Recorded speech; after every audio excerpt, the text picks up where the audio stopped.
obra O Nascimento de Vênus, de Sandro Botticelli, foi encomendada por Lorenzo de Médici.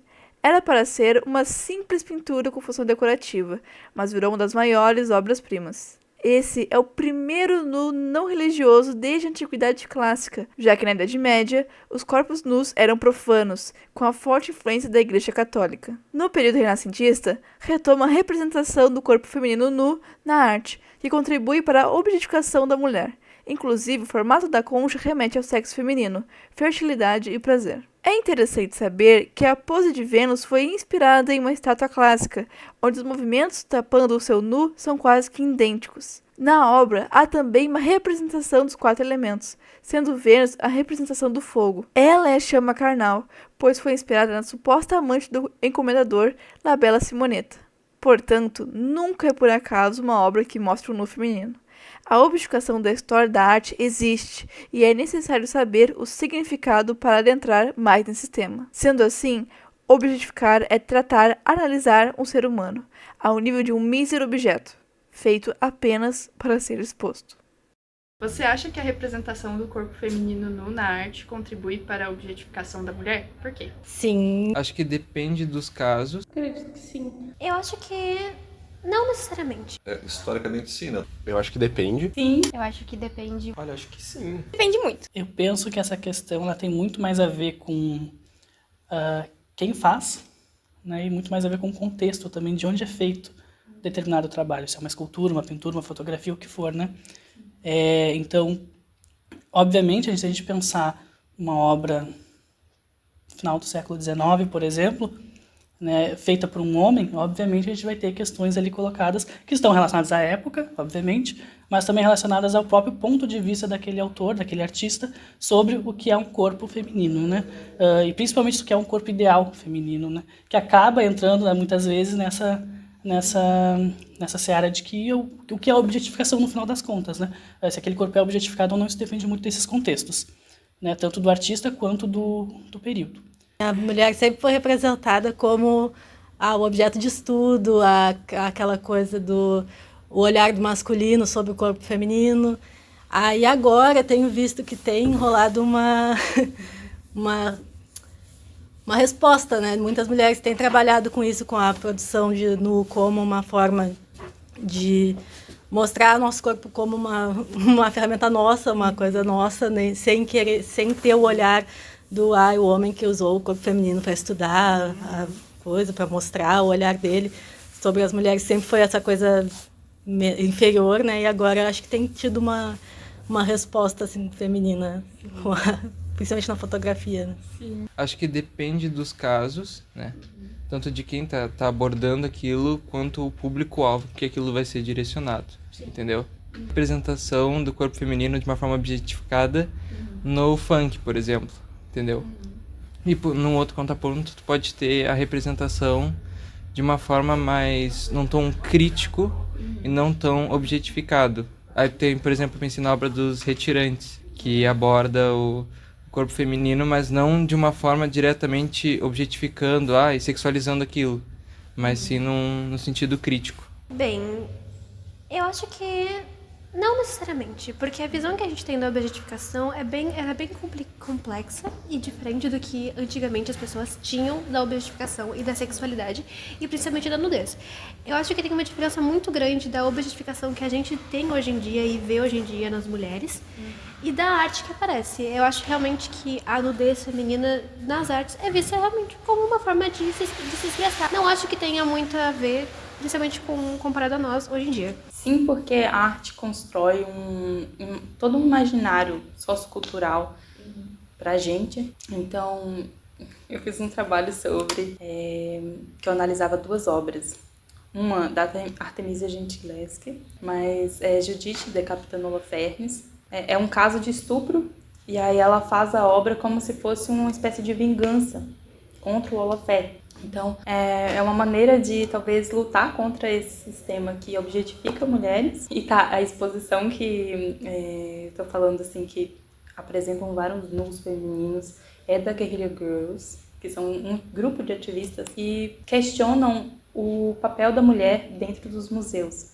E aí tem um estudo que elas fazem 6% são mulheres que estão dentro dos museus, né, como artistas, mas eu não sei se mais de 60% são mulheres nuas representadas, né? Então tem essa dimensão, a mulher está com esse papel de objetificação mesmo, e quando se pensa em ser na profissão artista, elas não estão dentro do museu. Então, e isso contribui muito para o nosso imaginário, porque a gente começa a ver mulheres nuas, por exemplo, a Vênus. Todas as representações femininas, elas geralmente são mulheres nuas, né? Ou deusas nuas. Então, acho que contribui muito para o nosso imaginário. Sim. O quadro de Eduardo Manet, Almoço na Relva, é um grande exemplo da discussão do papel do nu feminino na história da arte. Aqui, ele deixa de representar deusas e põe a mulher contemporânea da época em vista, o que incomoda a crítica e o público do Salão de Outono de Paris pela audácia. Na obra, Victorine Meurent, que foi a modelo e também era pintora, permitiu Manet pôr ali seu corpo nu, encarando quem olha para a obra e ao lado de dois homens vestidos numa cena cotidiana, mas que, por algumas interpretações, se aproxima de um momento pós-transa, que levou o quadro a ser retirado da mostra e levado eventualmente para o Salão dos Recusados. Mas isso não parou Manet de buscar essa provocação à hipocrisia. Então, exibiu outro quadro, intitulado de Olímpia, onde remete a alguns elementos clássicos na obra, porém contrastante com o salto, a gargantilha, o bracelete, que a mulher usa completamente nua na pintura, enquanto recebe o buquê de flores.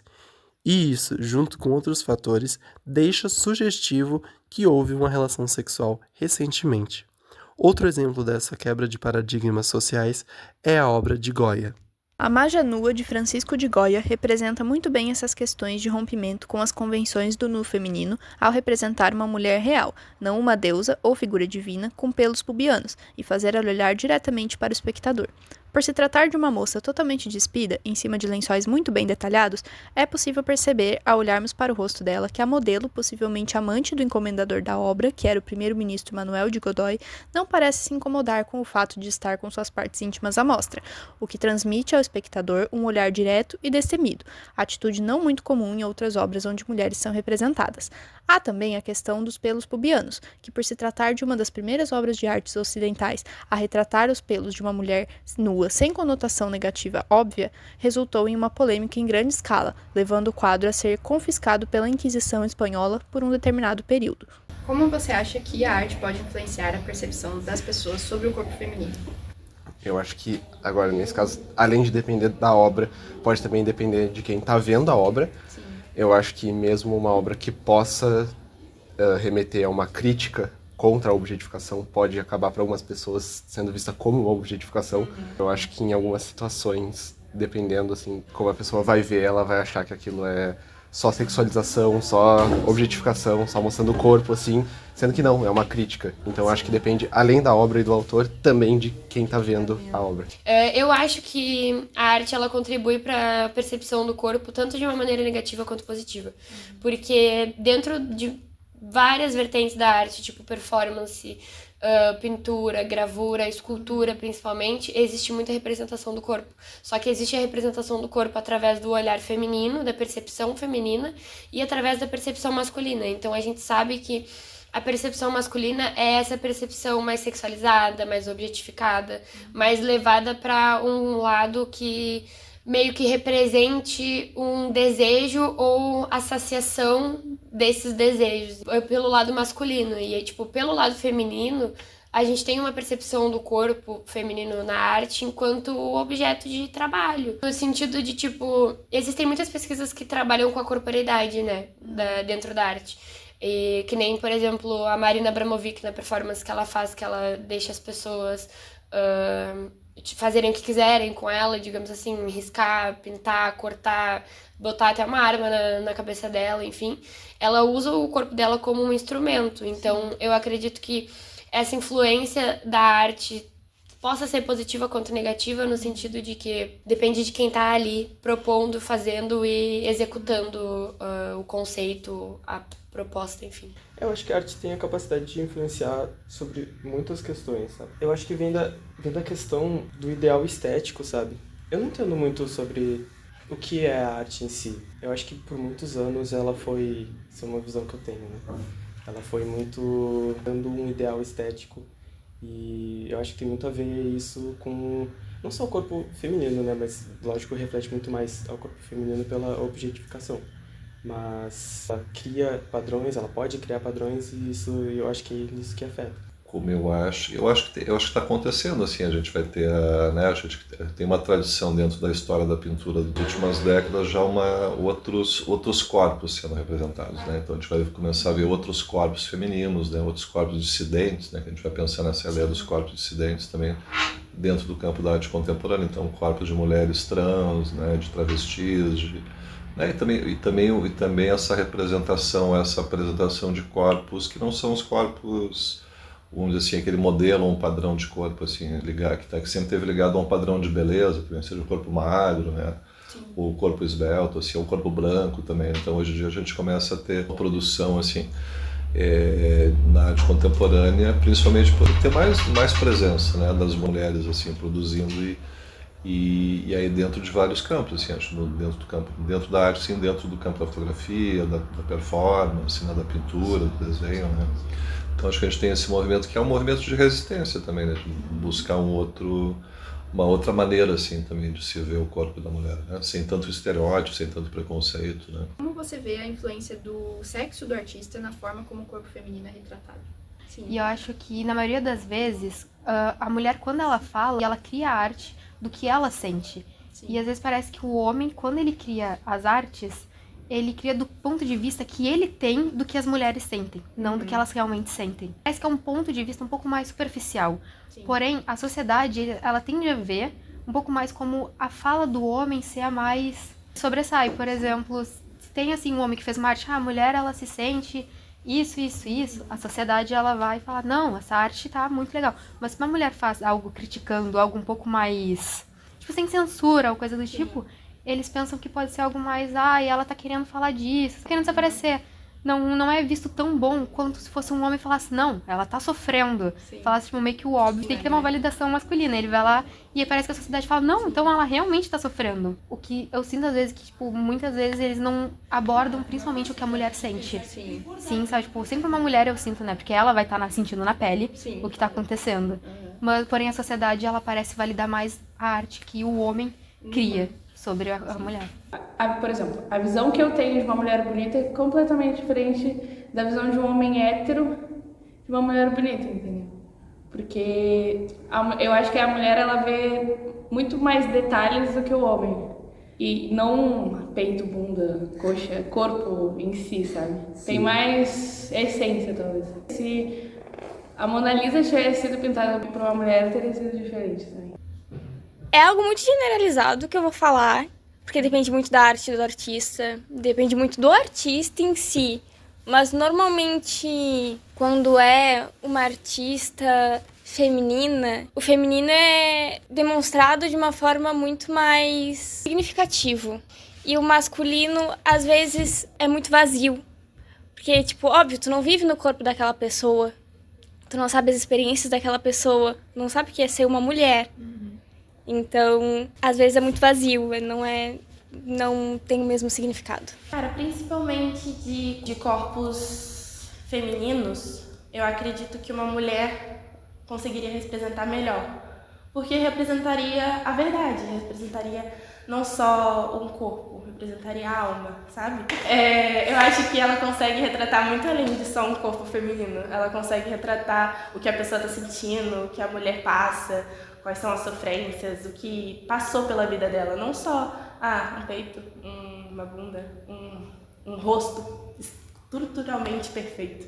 Acho que vai muito além disso. Na arte contemporânea, ela já é mais crítica por si só a essa prática de usar o corpo da mulher apenas nas obras, sem a profundidade e sem a vivência de alguém que tem esse corpo, né? E uma obra da Guerrillas Girls traz esses dados que é bem interessante a ser discutidos, né? 6% dos artistas no acervo em exposição são mulheres, mas 60% dos nus são femininos. E essa crítica vem com a pergunta, né? Precisam estar nuas para estar dentro do Museu de Arte de São Paulo? É interessante a gente pensar sobre essa crítica, porque o MASP é, acho que, o museu de mais relevância, assim, no Brasil atualmente. Então, pensar que as mulheres só conseguem entrar dentro do museu se elas estiverem pintadas por homens, em sua maioria, e nuas. Então, assim, elas não estão lá de fato, elas não estão ocupando esses lugares, porque não tem acesso. Elas não têm acesso a esses ambientes. E muito menos a voz. Então, é bem interessante, assim, da gente pensar sobre esse tema, que, na verdade, também nos leva a pensar no papel da mulher na sociedade, assim, como ela é oprimida mesmo. Já que isso, na verdade, é um reflexo, não é uma questão desconexa da realidade fora dos museus, né? A gente, quando fala que a arte não tem um papel tão incisivo na visão das pessoas, a gente tá errado, porque uma coisa tá atrelada à outra. Já que a matéria-prima da arte é a vida, a gente entende que isso também um alimenta o outro. Então é interessante pensar nisso, né? Por mais que existam artes como a musical, que é mais acessível para as mulheres estarem presentes nelas, cenário musical, ainda assim existe muita crítica da sociedade quando as mulheres tomam esse espaço e se permitem explorar a potencialidade que elas têm. E assim são atrelados vários adjetivos, e isso é uma questão já histórica. Assim, é interessante a gente notar também que quando uma mulher usa o corpo dela para conseguir algo que ela mesma queira e não que a sociedade impõe, ela é criticada. Ela é taxada como muitos nomes pejorativos, assim, ela é mal vista, né, pela sociedade. Então, assim, o corpo feminino nu só é bonito quando ele tá no museu pintado por um homem. Agora, quando uma artista tá explorando a sua expressão artística, né, a sua poética musical no palco, aí é feio. É histórico mesmo, assim. Vem de muito tempo. Tanto que, antigamente, as mulheres que fugiam, assim, desse padrão e que buscavam um lugar, assim, que não queriam seguir a manada eram taxadas de bruxas, né? Como no livro da Silvia Frederici, que ela fala, né? Que as mulheres eram taxadas de bruxas. E hoje em dia são taxadas de de muitas coisas, de fato. E essas são todas reflexões que a gente consegue ter a partir da leitura de um quadro, mas não se descola da realidade. Então, a gente tá falando de arte, mas quando a gente tá falando de arte, a gente tá falando de sociedade também. Então, é isso. Eu sou o Manuel. Eu sou a Dudes. Eu sou a Duda. E esse foi nosso documentário.